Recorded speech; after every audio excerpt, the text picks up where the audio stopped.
तो इव्हेंट आणून पाडण्याचं काम आपल्या कोल्हापूरकरांनी केलं आणि त्यामध्ये इंद्रजित सावंतसरांचा खूप मोठा वाटा आहे. मी इतिहासतज्ञ इंद्रजित सावंतसरांना विनंती करतोय की त्याने आपलं मोनोग त्या ठिकाणी व्यक्त करावं.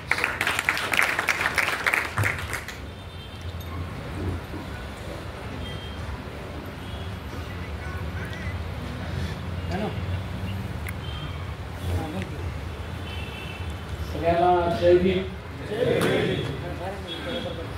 खरं तर आज इथं या भारताचे शूरवीर सगळे जवान आहेत आणि सिद्धनाकांत सारख्या शूरवीरांचे वारस सुद्धा आहेत. त्यामुळे माझ्यासारख्या इतिहासाच्या अभ्यासकांना जास्त काय बोलावं असा एक प्रश्न माझ्या मनात आहे. खरं तर भीमा कोरेगाव शौर्यदिन कृती समिती मला वाटतं 10 दिवसापूर्वी मला आमच्या डॉक्टर माने साहेबांचा विजयकुमार माने साहेबांचा फोन आला. नेमकं माझं काम त्यावेळेस चालू होतं. मी सांगितलं की नक्की मला यायला मिळेल का नाही याची शंका आहे, पण तुम्ही नाव टाका आणि आज मला या विचारपीठावर माझे विचार मांडायला. आता युद्धस्य कथा रम्य डोले साहेबांनी सांगितलं. ते सांगत होते श्रीलंकेतलं LTT बरोबर आपल्या भारतातल्या लोकांनी केलेल्या लढाईचं. पण माझं मन काय जात होतं 1818च्या त्या भीमा कोरेगावच्या लढाईमध्ये. कारण खरं तर माझा अभ्यास मध्ययुगाचा आहे, इतिहासाचा, शाहू महाराजांचा आहे. पण मागच्या वर्षभरापूर्वीपासून एका सिनेमाच्या निमित्तानं काही संशोधन अभ्यास या लढाईवर करायला सुद्धा मला मिळालं. आणि मग असं जाणवलं की भारताच्या इतिहासामध्ये, मी स्वतंत्र भारताच्या म्हणत नाही, त्याच्या अगोदरच्या म्हणतो, ज्या काही महत्वाच्या लढाया झाल्या त्याच्यामधली महाराष्ट्रामधली ही एक रेकॉर्ड असणारी महत्वाची लढाई आहे. म्हणजे ज्याचं रेकॉर्ड उपलब्ध आहे. आणि ही लढाई महत्वाची काय की इंग्रज विरुद्ध पेशवा लढाई झाली हे सगळ्यांना माहित आहे. पण त्या लढाईमध्ये पेशव्यांच्या विरुद्ध लढत असताना जे काय 835 सैन्य संख्या होती साधारण, त्याचे रेकॉर्ड आहे, तर त्याच्यामधले बहुसंख्य सैनिक हे शेकडो वर्ष गावकुसाच्या बाहेर ठेवलेले, ज्यांना शिवून सुद्धा घेतलं जात नव्हतं अशा अस्पृश्य म्हटले जाणाऱ्या महार समाजामध्ये. आता इतिहास सांगायचा म्हणून सर म्हणावं लागतं. तुम्ही म्हटला की आता आपण ती नाव सुद्धा तुम्ही बोलू, पण इतिहास विसरलो तर भविष्य अंधकारमय होऊ शकते. आजची परिस्थिती तशी आहे. हे साधं उदाहरण आहे की शिवशाही गेली, शिवाजी महाराजांचं राज्य गेलं आणि मग पेशवाई कशी आली हा प्रश्न आपल्याला येतो. तसंच आज सुद्धा होऊ नये म्हणून हा इतिहास आपल्याला सांगावा लागला. आम्ही इथं आत बसलेलो होतो, इनामदार साहेब सांगायला लागले की त्यांनी एका चित्रपटाच्या निमित्तानं ते एका सेटवर असायचे, काय जायचे, ते सांगत होते ही लढाई झाली कुणाकुणामध्ये. पेशवा म्हणजे कोण, तर दुसरा बाजीराव, ज्याला पळपुटा बाजीराव म्हणून इतिहासात ओळखलं जातं. या पेशव्यांबरोबर झालेल्या लढाईचं महत्व समजून घ्यायचं असेल तर त्या लढाईमध्ये नेमकं त्या दिवशी झालेला इतिहास तर आपण समजून घेतला पाहिजेच, त्याबद्दल काही दुमत नाही. पण त्याच्या अगोदर काय घडलेलं होतं एक 50-100 वर्षामध्ये हे तर आपण समजून घ्यावं लागतं. जसं शिवछत्रपती संभाजी महाराज, राजाराम महाराज, ताराबाई साहेब यांचं महत्व आपल्याला कधी समजतं की त्या कुणासंग लढल्या, कुणाच्या विरुद्ध लढल्या. ही सगळी माणसं कुणाविरुद्ध लढली तर दिल्लीपती औरंगजेबासंग लढली, ज्याचं अटक पासून कटक पर्यंत आणि काश्मीर पासून कन्याकुमारी पर्यंत सगळं साम्राज्य होतं. अशा सामर्थ्यशाली बादशाहसंग लढल्यावर त्यांचं महत्व आपल्याला समजतं, त्याला लढून तिने हरवलं. तसंच ज्या वेळेला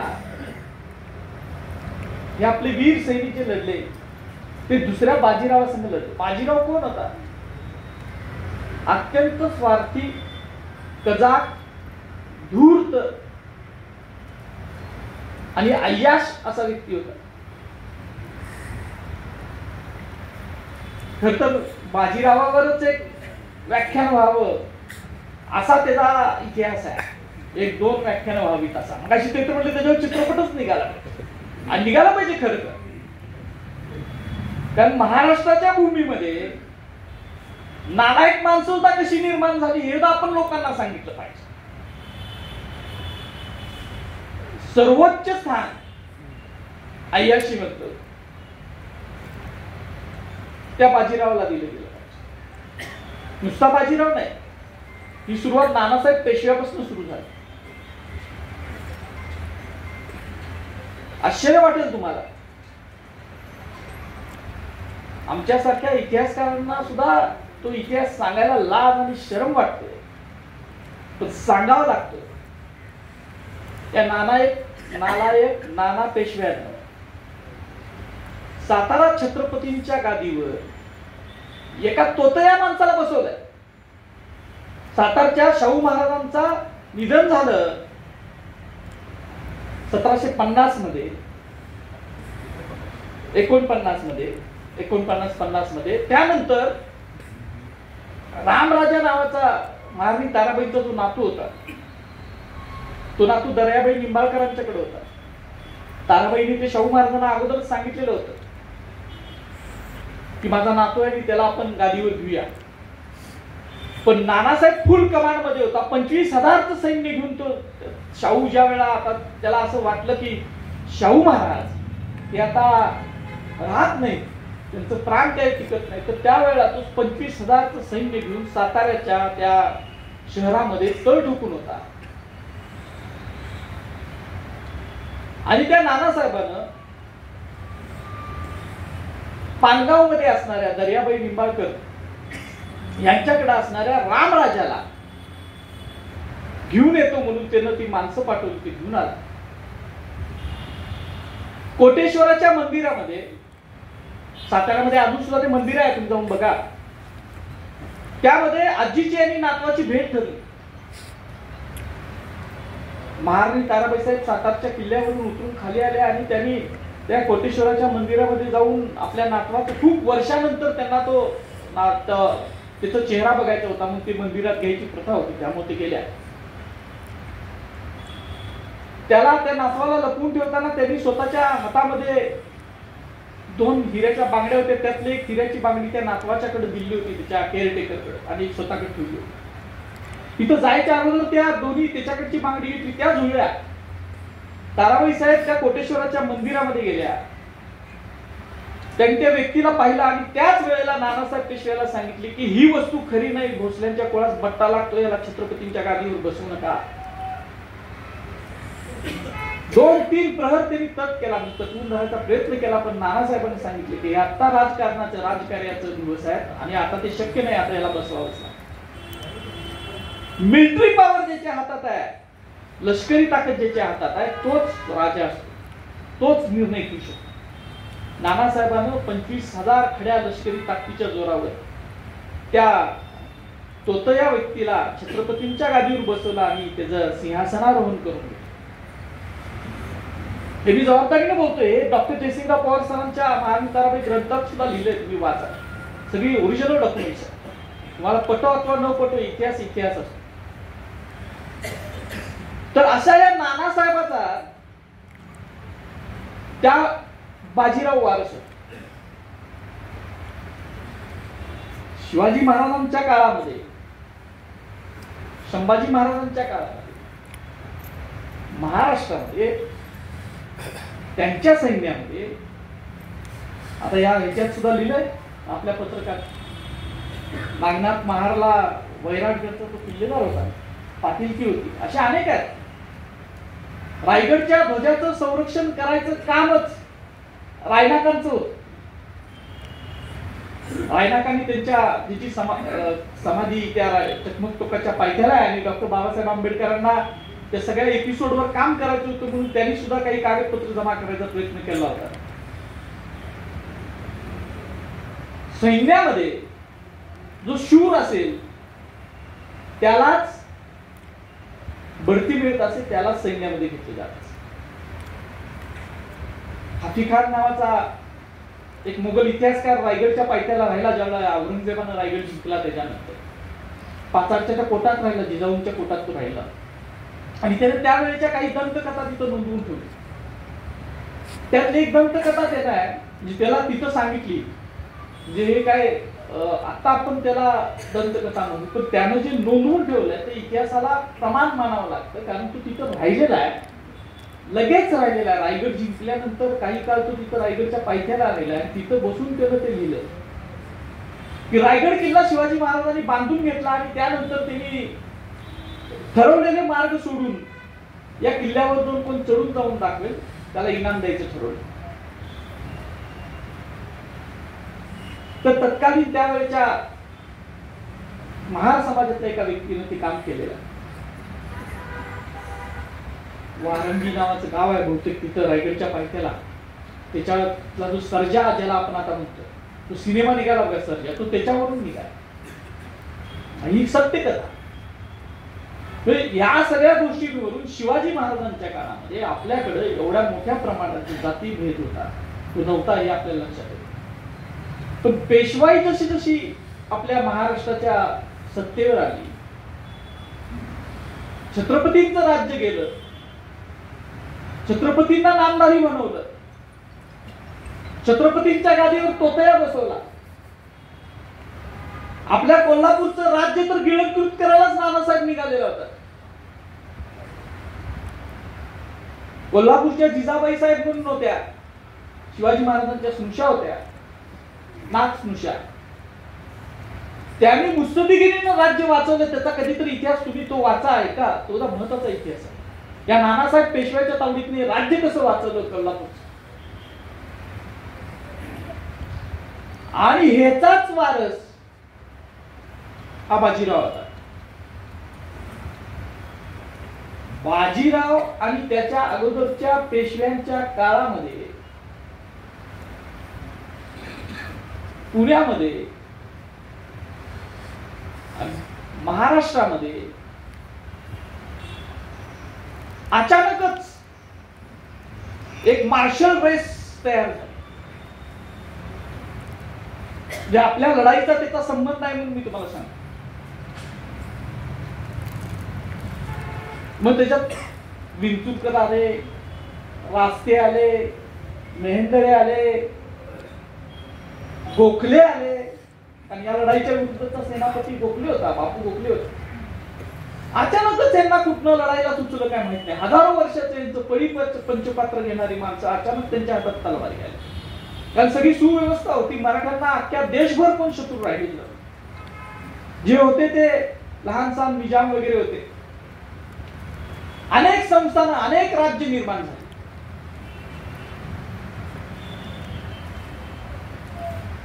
आणि मग ज्या वेळेला मराठ्यांच्या सैन्यातनं खऱ्या अर्थानं मार्शल ज्या जाती होत्या, खऱ्या अर्थानं ज्या लढाऊ सैन्य होतं, मग ते रामोशांचा असेल, महारांचा असेल, मराठ्यांचा असेल, त्यांची संख्या ज्या वेळेला कमी कमी होत गेली,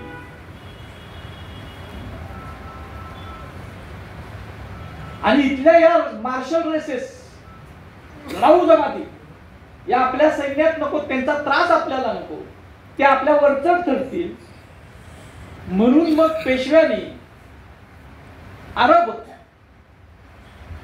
आणि उत्तरेकडच्या गोसाव्यांच्या सैन्य भरती केली.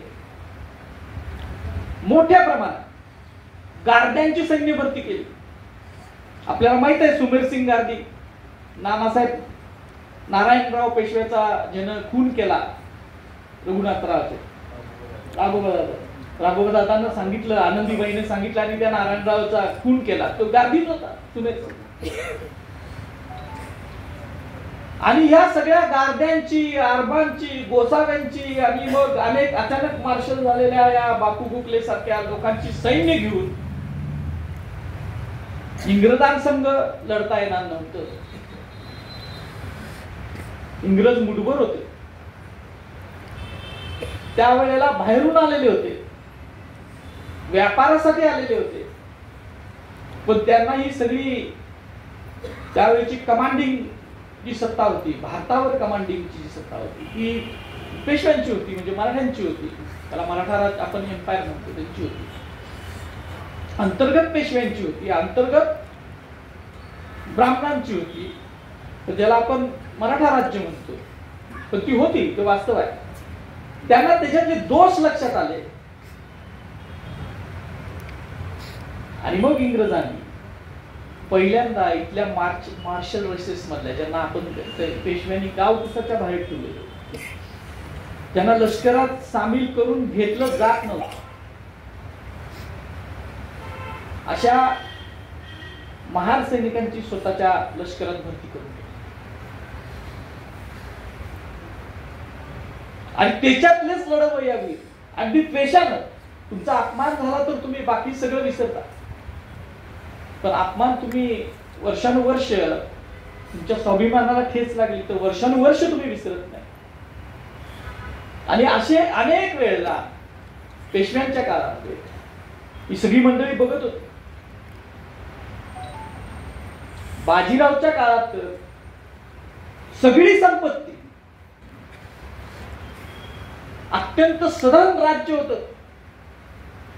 बाजीराव काळातलं राज्य साधं सुद्धा नव्हतं सर, सधन होतं. कारण त्याच्यानंतर ते राज्य इंग्रजांनी सगळं जिंकून घेतल्यानंतर सुद्धा सगळे रिपोर्ट्स आहेत. त्याचा रायगडचा खजिना बाजीरावचा त्यानं रायगडवर नेऊन ठेवलेला होता, नारोशंकर आवटीकडं. इंटरनेटला तुम्ही सर्च मारा, त्याची केस चालले लंडन पर्यंत गेले, लाखो रुपये त्याच्याकडे पडून. सधन राज्य होतं. भारतातल्या अनेक प्रदेशातून, अनेक सुभ्यातून प्रचंड महसूल पुण्याकडे असा येत होता, जमा होत होता. पण या महसुलातून किल्ल्यांचं संरक्षण करणं, नवीन वेपन्स डेव्हलप करणं, नवीन वेपन्स घेणं, सैन्य उभारणं, त्याच्यापेक्षा भाडोत्री सैन्य त्यानं तयार केलं. कारण इथली लोक त्याला, इथल्या मातीतले भूमिपुत्र त्याला नव्हते. आणि ज्यांच्या पिढ्यानी पिढ्या ज्यांनी लढाईमध्ये घालवल्या, ज्यांनी औरंगजेबासंग लढाई केली, त्याच्यानंतर ज्यांनी अक्केपर्यंत दौड मारली, अशा लोकांच्या हातातून जर तलवारच काढून घेतली तर ते काय करतील? त्यांचा स्वाभिमान दिवसलेला. रमणेच्या रमणे, रमणा म्हणजे माहित आहे का तुम्हाला? श्रावण महिन्यामध्ये पुण्यामध्ये पर्वतीच्या पायथ्याला असे लकडकोट घातले जायचे आणि त्याच्यामध्ये जे ब्राह्मण जे यायचे, जे सत्पात्री ब्राह्मण लोक जे यायचे, ब्रह्मवृंद यायचे, त्यांना दक्षिणा वाटली जायची. त्याला रमणा म्हणायचे. किती यायचे? त्यावेळेला लोकसंख्या आपली कमी होती, तर त्याची सगळी कागदपत्र आपल्याकडे उपलब्ध आहेत. तुम्ही बघा, वर्षानुवर्ष 5 लाख, 6 लाख, 7 लाख असे लोक एकत्र यायचे आणि फुकट त्यांना दान दिले जायचे. फुकट 1 रुपये, 2 रुपये, 5 रुपये त्याच्या मंजुराप्रमाणे दिले जायचे. इतका संपत्तीचा विनाश केला जायचा. आणि एका बाजूला लोकांना खायला मिळायचं नाही. ही जी काही लढाई झाली 1 जानेवारी 1818 ही लढाई त्यावेळेला सुद्धा जगविख्यात झालेली होती. इंग्रजांच्या त्यावेळेला सातत्यानं लढाई चालू होत्या, कारण भारतच त्यावेळेला युद्धजन्य परिस्थितीमध्ये होता. अंतर्गत सगळीकडे लढाई चाललेल्या होत्या. पण इंग्रजांना 12 तासाची जवळजवळची लढाई आहे. पाणी नव्हतं, अन्न नव्हतं आणि विषम परिस्थितीची लढाई आहे. तुम्ही तिथे जाऊन बघा भूगोल, आपण गेला असाल ठिकाणी, त्याचा भूगोल बघा. आम्ही परवा परत पुन्हा एकदा जाऊ.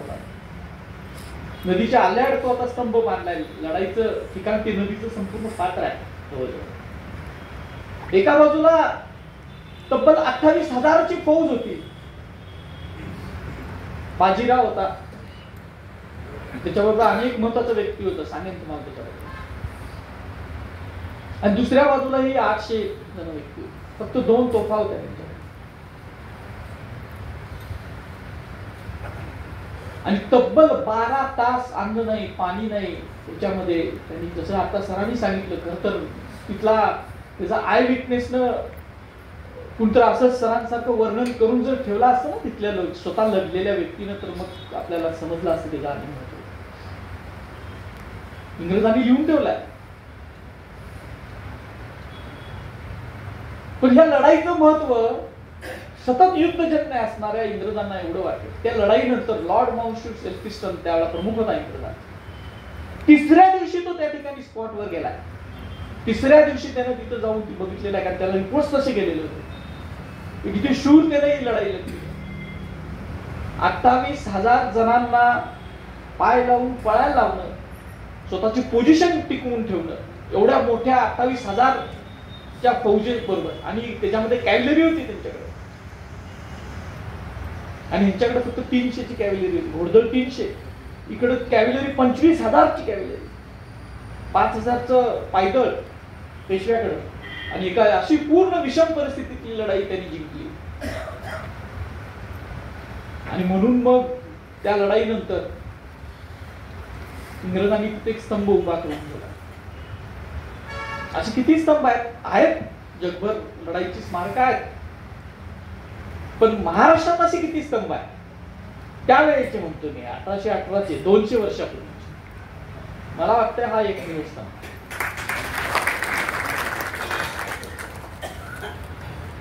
काही लोक त्याच्यावरच्या सगळीच लोक होती लढाईत असं म्हणतात. ठीक आहे, होती.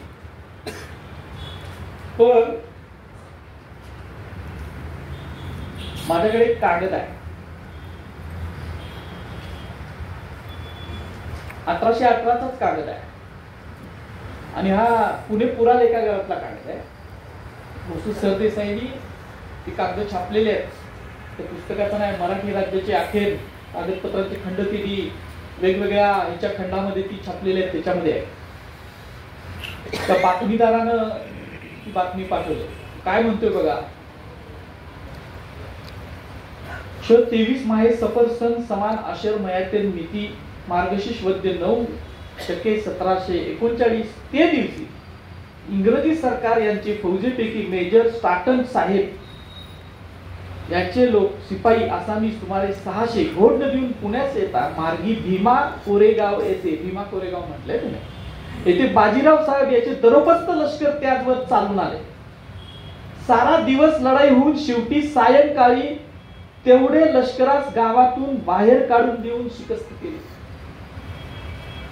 म्हणून त्या सगळ्या लष्कराला गावातनं बाहेर काढले या 600-800 माणसांनी. म्हणून या फतेचे स्मरण राहावया करता, फते म्हणजे विजयाचे स्मरण राहावया करता व त्या बहादूर इंग्रज सरकारचे सिपाही पडले, त्यांचा पराक्रम मर्दुमकी पृथ्वीवर महशूर होण्याकरता, ही त्यावेळीची भाषा आहे. सरकारातून मौजे मजकुरी जयस्तंभ उभा करून त्याचवर लोकांची नावे इंग्रजी लिपीत व हिंदू मुसलमान यांचे नावे हिंदवी लिपीत खोदवली असे. आणि मग त्यांची सगळ्यांची नाव आहेत. जवळजवळ 49 लोक त्याच्यामध्ये शहीद झालेले आहेत, धारातीर्थी पडले, ज्यांची नाव आहेत त्या पोरी.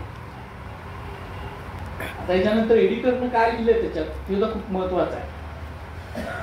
दिस is the list of names of persons who suffered death in the battle of Koregaon and whose names were inscribed on the triumphal column, ये त्रिकोणी आहे ना, raised in memory of their heroic deaths. The list gives an idea of the position of caste in British regiments. Most of the soldiers appears to be Mahars by caste. स्पष्ट लिहिलंय त्याच्यामध्ये. ह्याच्यात खूप नाव आहेत. विटना काय, बापना काय, रामोजी जाधव आहे, रुपना काय, लखना काय, बाळनायक आहे, किती नाव आहे त्याच्यामध्ये. 49 नावं इलाका मुंबई सिपाई यांची रेजिमेंटची आहे. म्हणजे पलटण जी होती ती त्याची आहे, मुंबई पलटणची नाव. आता या लढाईचा परिणाम काय झाला? ही लढाई त्या भीमा कोरेगाव मध्ये लढली गेली. बाजीरावासंग पेशव्यासंग लढली गेली. पण याचा परिणाम काय झाला खूप महत्वाचा आहे आपल्या दृष्टीने. पेशवाईची लत्तर, बाजीरावाची, नानासाहेबाची काढणं हा वेगळा विषय. याच बाजीरावानं त्याचा पूर्वसुरी नानासाहेबाच्या वर कडी केलेली होती आणि त्यानं सातारच्या छत्रपतींना कैदेत ठेवलेलं होतं. त्यावेळा सातारच्या छत्रपतींची 3 होते वारस. त्यातले प्रतापसिंह महाराज दिगल वारस, ते त्यांची आई आणि त्यांचे 2 भाऊ यांना या बाजीरावानं वासोट्याच्या किल्ल्यात कैदेत ठेवले. पण ज्या वेळेला इंग्रजांचं आणि त्याचं युद्ध सुरू झालं त्यावेळेला असं वाटलं त्याला, कारण चतुरसिंग भोसले वगैरे ही मंडळी रिव्हॉल्ट करत होती आणि छत्रपतींना बाजीरावाच्या ताब्यातून सोडवण्याचा प्रयत्न करत होते. मग त्याला असं वाटलं की या बापू गोखलेला, बाजीरावाच्या सैन्याचा सेनापती बापू गोखले नावाचा व्यक्ती होता, त्यांना असं वाटलं की या छत्रपतींना आपण रिकामं सोडलं तर इंग्रजांच्या हातात आणि इथल्या स्थानिकांच्या हातात एक साधन तयार होईल आपल्या विरुद्ध. म्हणून तो स्वतः त्यांना स्वतःबरोबर घेऊन पळत होता सगळीकडे. या युद्धात सुद्धा प्रतापसिंह महाराज कैदी म्हणून, बाजीरावाच्या हातातले कैदी म्हणून ते समोर होते, समोर होते, बाजीराव बरोबर होते. काही करू शकत नव्हते कारण त्यांच्याकडे काहीच अधिकार सुद्धा नव्हते कैदी. खरं तर ह्याच्यामध्ये 2-3 कागद असे आहेत की ती खरं तर वाचून दाखवायला पाहिजेत, पण कधी तर मी परत दाखवेल. मला स्वतः सुभाष इनामदार सरांचं ऐकायचं आहे. तर याचा परिणाम असा झाला या युद्धाचा की हे युद्ध झालं 1 जानेवारी 1818 आणि 12 फेब्रुवारी 1818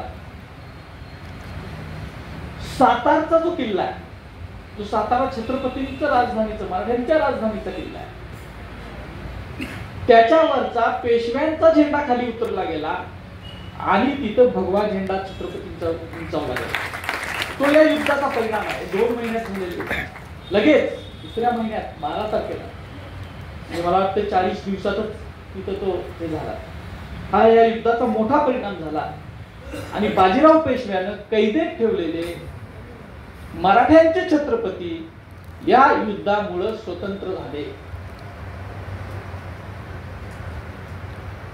त्यामुळं हे युद्ध मराठ्यांच्या एक प्रकारे आपण स्वातंत्र्य युद्ध म्हटलं तरी काय वागू होणार नाही. लढाई मराठ्यांच्या स्वातंत्र्याची लढाई आहे आणि ती लढली महार रेजिमेंट, ती लढली महार लोकांनी. हे ह्याच्यातलं दोन्ही म्हणजे मराठ्यांनी खास करून समजून घेतलं पाहिजे की तुमचा राजा, तुमचा छत्रपती या युद्धात या लोकांनी प्राणार्पण केलं या 49-50 जणांनी आणि म्हणून ते स्वतंत्र झाले. सातारा किल्ल्यावर पेशव्यांचा ध्वज खाली गेला, भगवा झेंडा वर गेला. हा युद्धाचा परिणाम. खरं तर आणि एक अपेक्षा त्या निमित्तानं आपण व्यक्त करायला पाहिजे. याचा आपण उत्सव तर करतोच, करायलाच पाहिजे, त्याविषयी दुमत नाही. पण या युद्धाचा समग्र अभ्यास सुद्धा आपण करून ठेवला पाहिजे आणि तो लवकरात लवकर करून ठेवला पाहिजे. कारण आताच नव्यानं मी ऐकलं की मागच्या महिन्यामध्ये 100 कोटी रुपये त्या परिसराच्या डेव्हलपमेंटसाठी दिले गेले. खर्च केले 14 कोटी. हा, आता खर्च केले.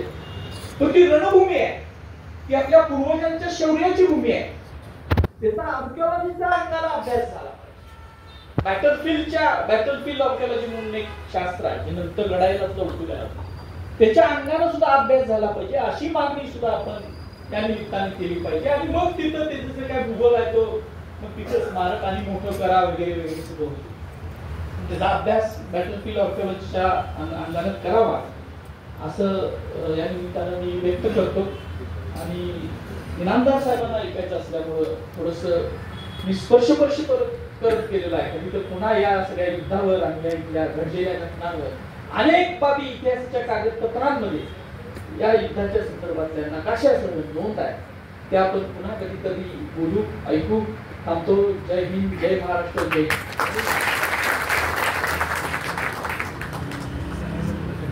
इतिहास हा इतिहास असतो.